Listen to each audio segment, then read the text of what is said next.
Einen wunderschönen guten Tag, meine Freunde, der Klenki von Guerilla Gaming TV und der Ziengebel von Ziengebel TV am Start in Call of Duty Modern Warfare 2. Wir haben uns ein neues Thema für euch ausgeguckt, was euch der Ziengebel jetzt erzählen wird. Ich und der Ziengebel freuen uns, dass ihr wieder dabei seid und wir legen mal direkt los. Ja, das Thema weiß ich gerade nicht, weil wir haben ja mehrere. Das ist schön, dass du das nicht weißt. Wir haben uns mal gedacht, wir nehmen von den vielen Themen heute mal ein Thema und machen daraus eine Serie, und zwar ja Personen im Alltag, und da geht es einfach darum, dass wir uns einfach mal über Sachen ja im Alltag so Gedanken machen und dazu was sagen. Besonders im Vordergrund soll da als allererstes der Straßenverkehr ja im Vordergrund gehen. Wir wollen heute mal über das Thema Personen im Straßenverkehr sprechen und in Zukunft das Ganze dann auch auf Autos, auf Fahrradfahrer und was es da sonst noch gibt, Genau. ausweiten.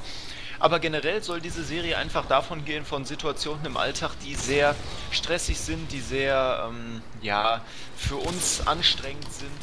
Und wir werden das heute einfach mal erläutern und der Zielgebel fängt da direkt mal an, würde ich sagen. Ja, also man kennt es ja schon, wenn man ein Autofahrer ist, dann kennt man das Ganze. Man fährt gemütlich Auto und denkt sich nichts dabei. Man sieht, dass Kinder auf der Straße sind. Man bemerkt Kinder, so, kommen von links. Theoretisch hätte man selber Vorfahrt, weil die von links kommen, ich komme von rechts, deswegen Vorfahrt.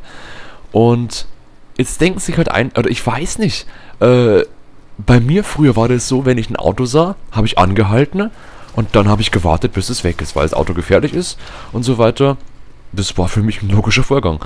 Und anscheinend fehlt denen, den Kindern, dieses Chromosom, wo die denken lässt, dass ein Auto gefährlich ist oder gefährlich sein kann. Und dann rennen die Kinder schön über die Straße, ich schaue nach rechts, ob was kommt und sehe die Kinder nicht mehr. Und ich war einen Meter vor denen und also das waren jetzt so keine 5-Jährigen, das waren schon 16-jährige Kinder und ich dachte schon, dass die merken, dass Auto gefährlich sein kann oder irgendwie merken, dass sie einfach aufschauen, wo sie hingehen sollen. Dann latschen die mitten über die Straße, schauen mich gar nicht mehr an, sind noch so cool und haben Musik oder so und der hat ja ein Auto, der ist ja scheiße, hey. Und so, also meine Fresse, gibt's doch nicht, oder was? Ja. Kann ich mir echt vorstellen, dass dir das passiert ist. Ja. Er hat übrigens einen Notfallabruf, solltest du dich vielleicht mal bereithalten, da könnte es gleich viele Kills geben. Okay.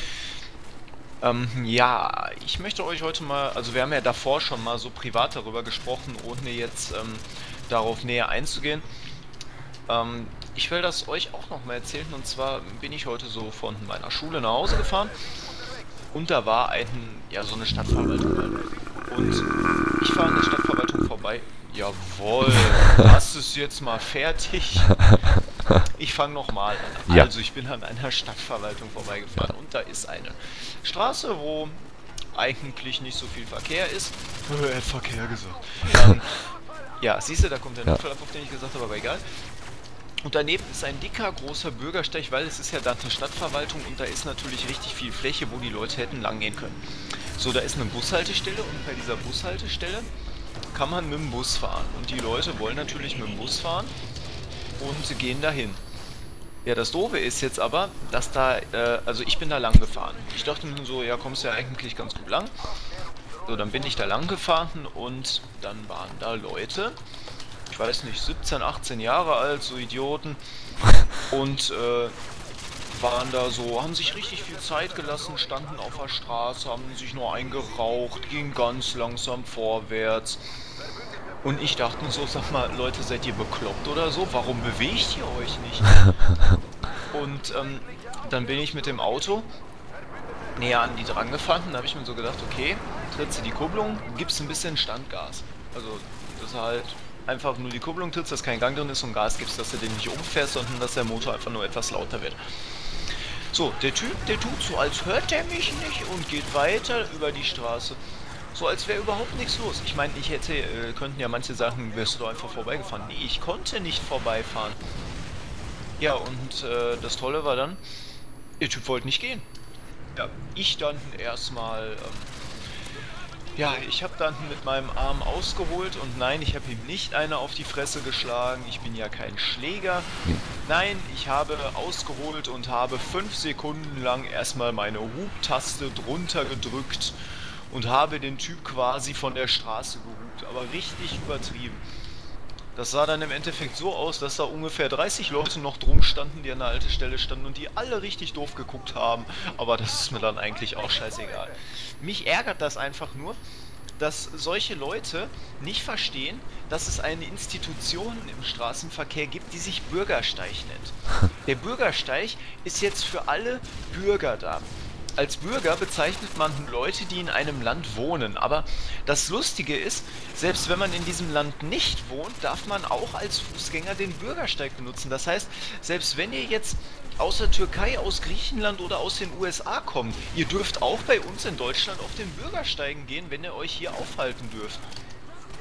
Also manche Leute verstehen es dann nicht. Sie denken dann, oh ja, dieser große, breite Weg, das muss der Bürgersteig sein, von dem die Leute da immer sprechen. Nein, das große, breite, das ist für die Großen, das ist für die Brummbrums, für die Motorräder und die Fahrräder und die Autos und die LKWs, für die ist das, für alle motorisierten Geräte und solche Geräte, die mittels Pedalkraft quasi angetrieben werden, also ein Fahrrad zum Beispiel.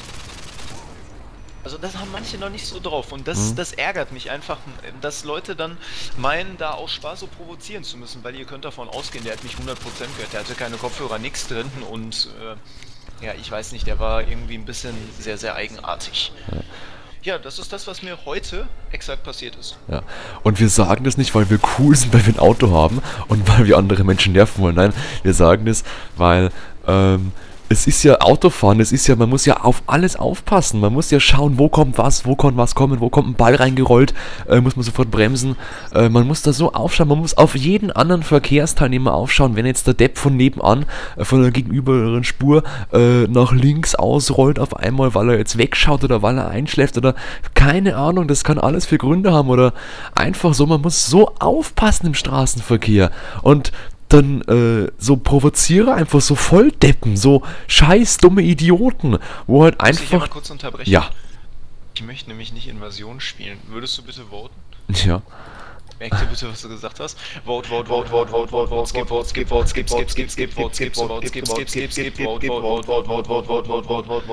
Es ist jetzt der Vorführeffekt, normalerweise machen die das, wenn ich denen das sage. Vote!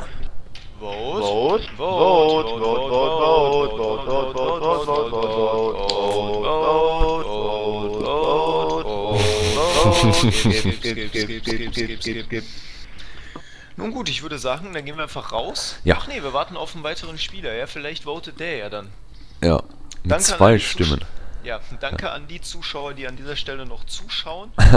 Ich weiß nicht so... Es kann ja sein, dass sie weggedrückt haben. Der scheiß Klinki, der nervt mich.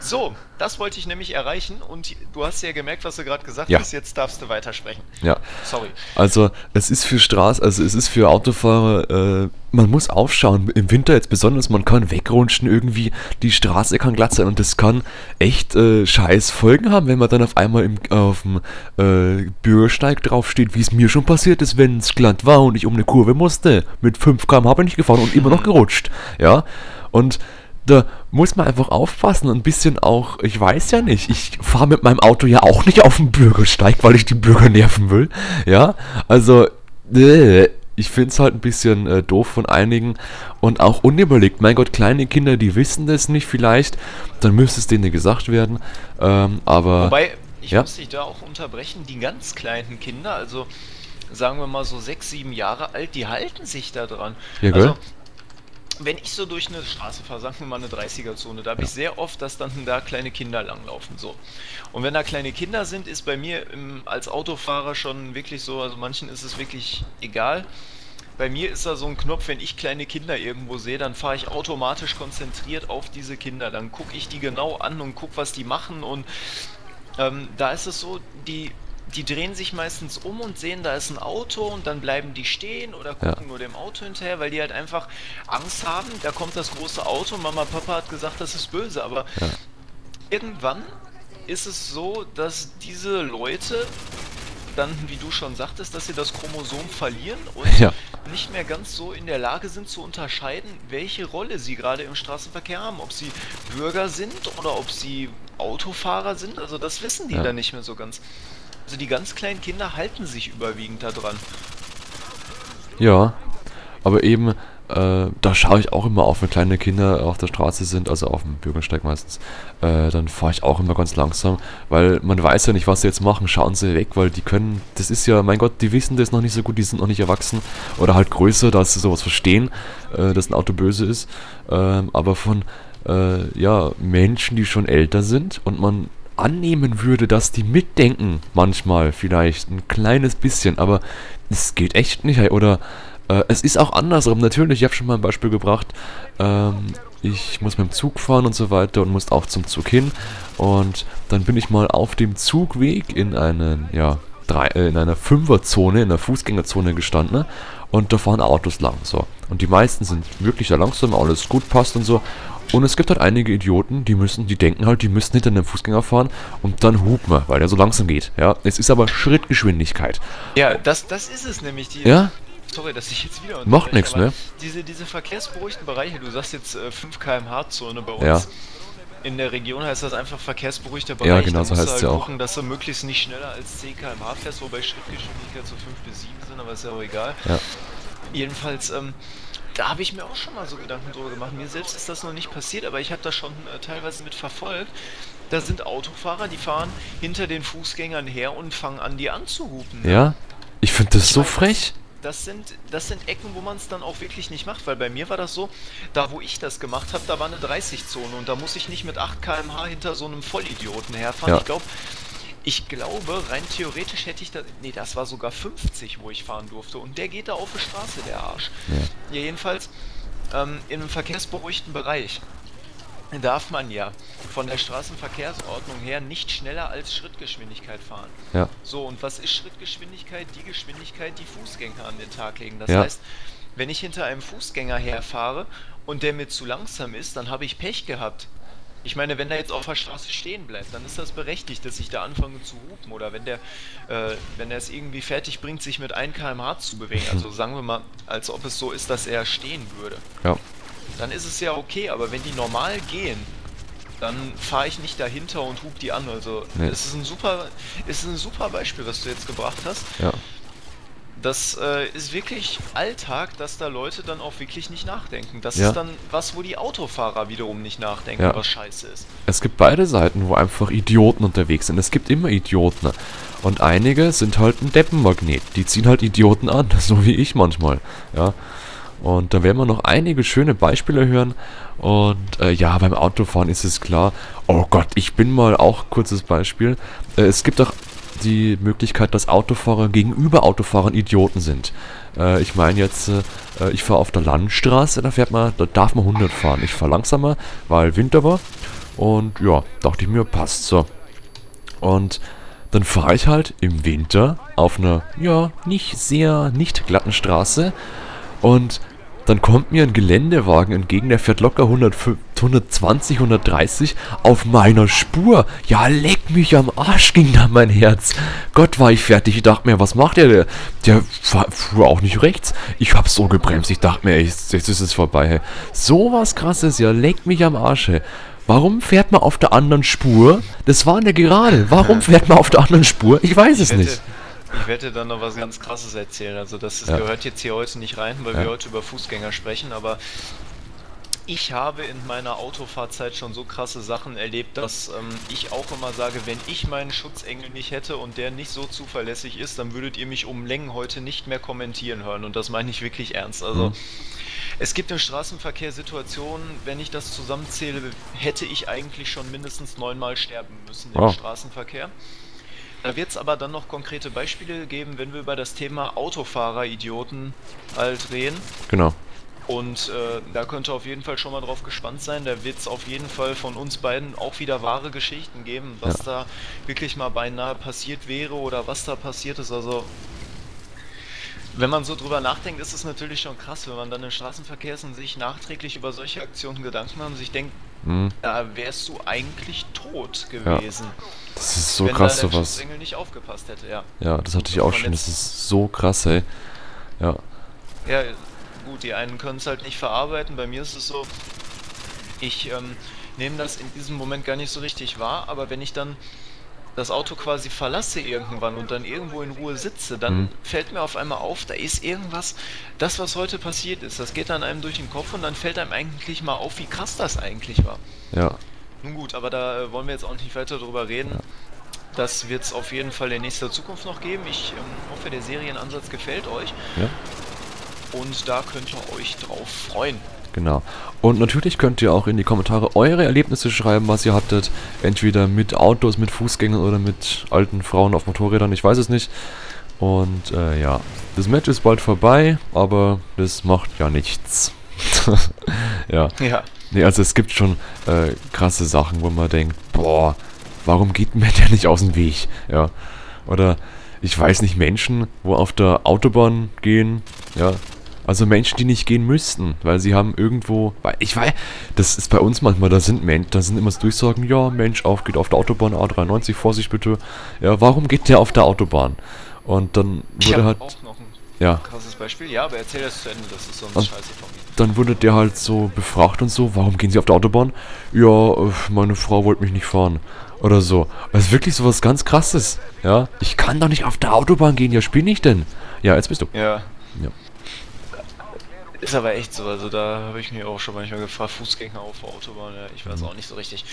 Jedenfalls ist mir das mal passiert, so eine typische Fahrschulsituation. Ja, Da war ein Kind mit einem Ball ja, an der Straße. So, ich natürlich, Ball gesehen, Kind gesehen, schon klar. Da könnte was passieren. So, daneben stand aber die Mutter. Zumindest war das eine Frau, die das Kind an der Hand gehalten hat. Ich gehe jetzt einfach mal davon aus, dass das die Mutter war und Ja. nicht eine Entführerin oder so. Jedenfalls hatte die das Kind so, also lief so daneben erst, hatte es erst an der Hand und dann hat es das Kind so losgelassen. Das Kind hat mit dem Ball gespielt, so Ja. immer so wie so ein Basketball, war aber halt so ein Plastikball.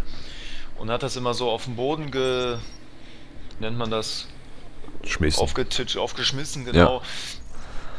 Und ja, wie es der Zufall so wollte, musste der Ball natürlich auf die Straße rollen, während ich mit meinem Auto da lang fuhr. Ja, So, ja, ich natürlich schon damit gerechnet, tritt voll auf die Bremse, Vollbremsung, Auto steht, dem Kind nichts passiert, Ja. war sogar noch, ich war 5 oder 10 Meter davor, nee, 5 Meter waren es, glaube ich, weil ich mir wirklich schon gedacht habe, dass das wirklich jetzt passieren Ja. kann.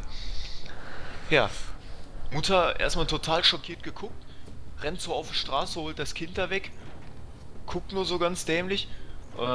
Dachte ich mir auch so, das kann doch nicht sein. Die Mutter, die sieht, dass das Kind mit dem Ball spielt. Das Kind geht auf der Bürgersteigseite links, das heißt zur Straße hin, ja, und spielt da mit dem Ball. Und dann rechnet die Mutter offenbar scheinbar nicht damit, dass das Kind der Ball verspringen kann. Das Kind nicht realisiert, dass da ein Auto kommt. Vielleicht hört es da auch gar nicht drauf. Rennt dem Ball hinterher und ja, ja, das sind so Situationen, wo einfach Unfälle entstehen können, wo keine sein müssen. ja, genau.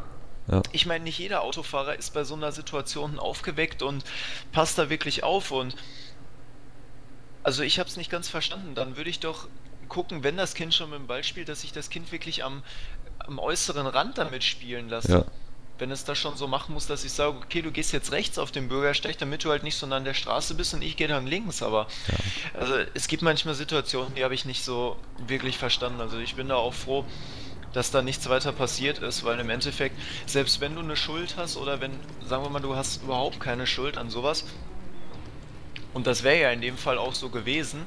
Ich meine, klar, man hätte immer nach dem Kind gucken können und so, aber wenn das auf einmal losrennt und du dich aber trotzdem an die Geschwindigkeit hältst und alles, da kann dem Kind auch schon ordentlich was passieren. Mhm. Und im Endeffekt bist du als Autofahrer immer der Gearschte, weil im Endeffekt zeigen die Leute später auf dich und sagen dann, ja, der hat das gemacht. ja.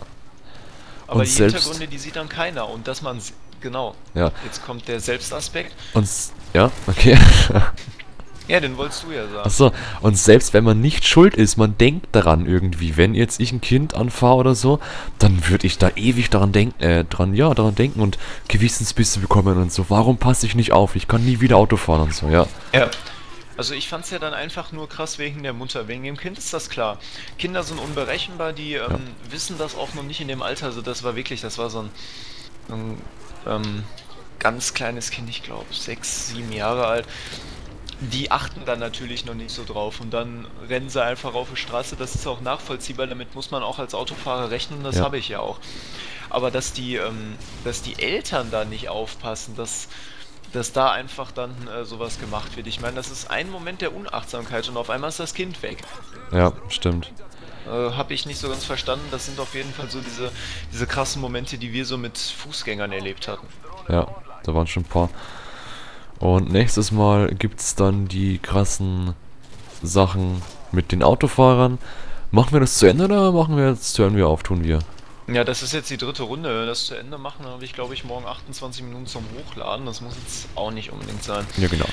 Also ich sag mal, wir beenden das an der Stelle. Ihr habt uns jetzt genug gesehen, wir haben genug über die Fußgänger gesprochen und ja. Genau. Dann bis zum nächsten Mal, bleibt so schön und tschüss. Macht's gut, ciao.